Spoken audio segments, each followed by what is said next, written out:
So I hope you enjoyed that. We certainly did here in the studio. And we asked Pyerce to stick around for a bit just to talk to us a little bit and introduce himself to you guys. I know it's been a long day for you, Pyerce. Thanks so much for staying. Yes, thank you. So please tell us a little bit about yourself. Okay, my name is Pyerce.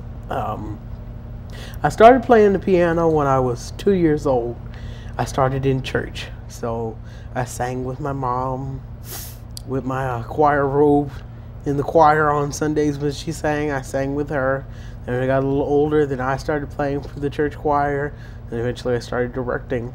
When I got older, I started playing organ. And then I played out like that video you just saw.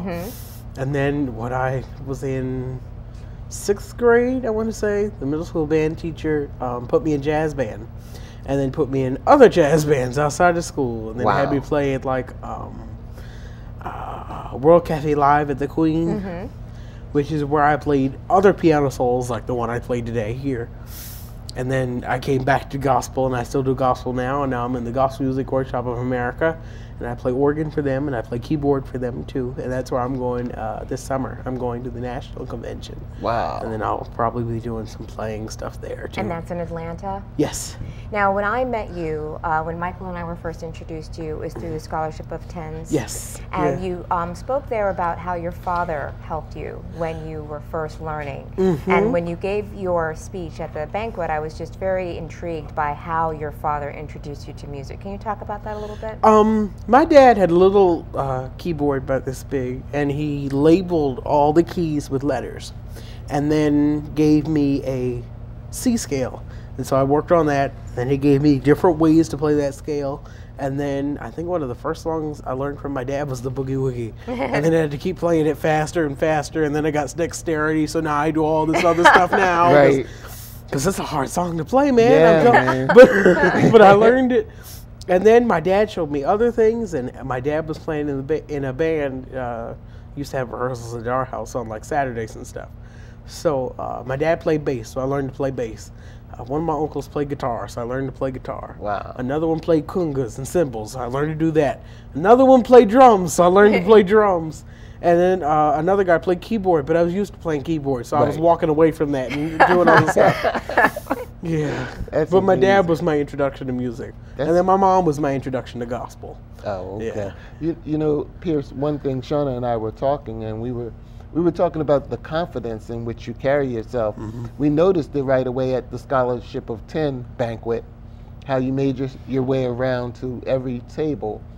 And so when Shauna mentioned that, and we were talking about that, and hearing you just now, all of these different instruments that you've managed to learn how to play, I do believe that you were gifted by God as a musician. And it's truly one of those things where your gift made room for you, you know, and you grew into it and are still growing into it, which is a scary thought. Yeah, with all that he can do now, and he's talking about when I was younger, I know.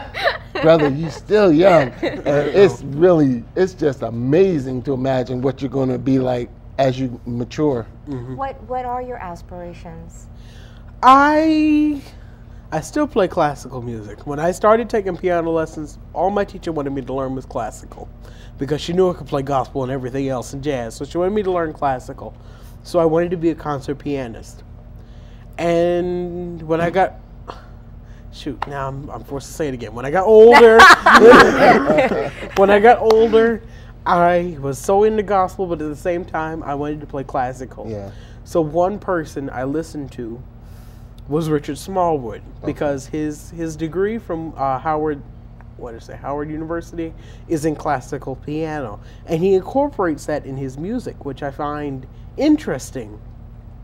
And he has a recording, at which point I probably want to do some stuff like that, where he uses an orchestra and then his gospel group, and he combines the two and then does like a different interpretation of songs like Calvary and God Is and all these other songs that, you know, traditionally are just like piano, bass, organ, that kind of thing. But instead he's using viola and violin and oboe, you know, so it's interesting. So I want to be a conductor, and I do some choir directing too, but really my profession, I'm trying to aim for piano, organ, and directing. So right now you attend Cab Calloway, and what grade are you in? I'm a freshman, ninth grade. Yes. How old did you think I was? You don't know. It's so hard, Pyerce, because you carry yourself like a young man. You're very well established. I really thought maybe you were a junior or something, at least? No, not yet. Yeah, so that's why I said it's frightening to think, because he has all this talent and everything at such a young age. Okay, well, I was going to ask you about college, but I'll give you a second to get used to high school. So was there anything else you wanted to share with us? I'm sure you're excited about this summer. Yes, I am. This summer, let's see here, from the end of June to the beginning of July, I'll be at Pipe Organ Encounter, which is a camp here in Wilmington for a week where they're taking kids and they're putting us with professional pipe organists from around the city, and they work with us on pipe organ. And, you know, when I was younger and I started taking pipe organ lessons, you know, sometimes when I would go people and play, they'd be like, he's black, or African American kids play pipe organ? And I was like, yes. And then I played, and it was like, it wasn't that I was playing classical, because I was playing hymns and I was playing other things in the style that we do in African American gospel. But it was different to see somebody my age playing pipe organ that some people hadn't seen before. And I had gone to churches and nobody had played that organ in like 60 plus years. And I figured out how to turn it on and I played it. You know, so what I just thought? Anthony would have. Anthony Carter would have loved to have met you. He was one of the co-founders of this program, and he was a big pipe organist. And he would have just loved you to death. I tell you what, I would like for Pyerce and his mother and his family look into going up to Winterthur. I understand that they have a fantastic pipe organ there. Winterthur does? Yeah. I think so. Okay. On I that knew about estate. Longwood Gardens. Yeah, but no, I didn't but know on that Winterthur. estate there, there's a pipe organ up there. Oh, there is? Okay. Bill played it before. Okay. Look into doing that. Okay. So that's awesome. Yes. And Pyerce, once again, thank you so much for, I know how busy you are. Oh, and I'm really glad that you were able to come here. Thank you. And I told you guys at the banquet, you know, as I was editing your pieces, it was like, when I got to the banquet, it was like seeing a celebrity. You know, it just felt like, there they are, you know. Well, you actually are seeing a celebrity. This is the early years. Right, exactly, you know? exactly. We get you first here, brother, and we understand, and we're not mad at you when you take off after you come through these doors. We're just blessed and privileged to have met you. You.